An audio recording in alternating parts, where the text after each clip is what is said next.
Lily Ebert, who was a Holocaust survivor, has passed away at 100 years old. Many people discovered her because she was on Bitch Talk. And Bitch Talk allowed thousands of people to harass what was a 97, 98, 99-year-old woman, telling her that Hitler had failed because she survived. But none of the platforms are anti-Semitic. On any meta platform, you can scream a genocidal chant, and that's fine. But if I point out that you're a bigot and a terrorist sympathizer, that's bullying. Meanwhile, Brown's University rejects the Palestinian attempt to divest the university from Israel. Because in case you hadn't noticed, BDS only happens to Israel.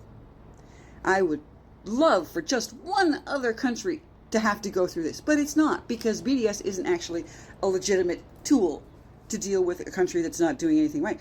If there was, then gee whiz, how many places should have divested from Qatar, Iran, Arabia?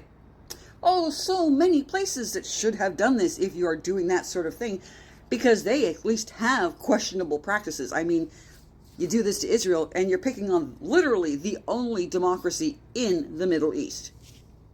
And while this is a good thing, because most are getting behind Harris, because as we've just pointed out on another video, the blooded felon is into eugenics. And anyone who knows anything about Hitler, and especially if you're Jewish, knows that that's not a term that you want to hear. No, no, no. But I will point out that Harris, when she talked about the fact that there could be no two-state solution, was only referring to Ukraine. Over 70 years, the refugees have had the chance to have their state. Israel forcibly removed families from Gaza almost 20 years ago, and basically handed the keys over to Gaza. And the first thing they did was have their last election, where they elected a terrorist organization. And then that terrorist organization took all of the aid, and instead of building Gaza up, built down and built tunnels and made all sorts of ammunition dumps.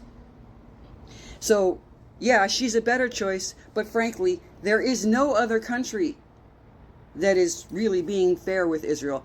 It doesn't matter. Up in Canada, we've got Pollard going, oh, Israel has the right. Yes, of course Israel has the right to defend itself. Yes, if Israel takes out Iran's nuclear, that will be a favor to the rest of the world that they don't want to admit they need. But everything else conservatives will do while they say the right thing about Israel is wrong, and it's not worth it.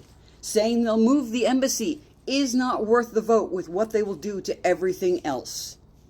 Just bear that in mind, please.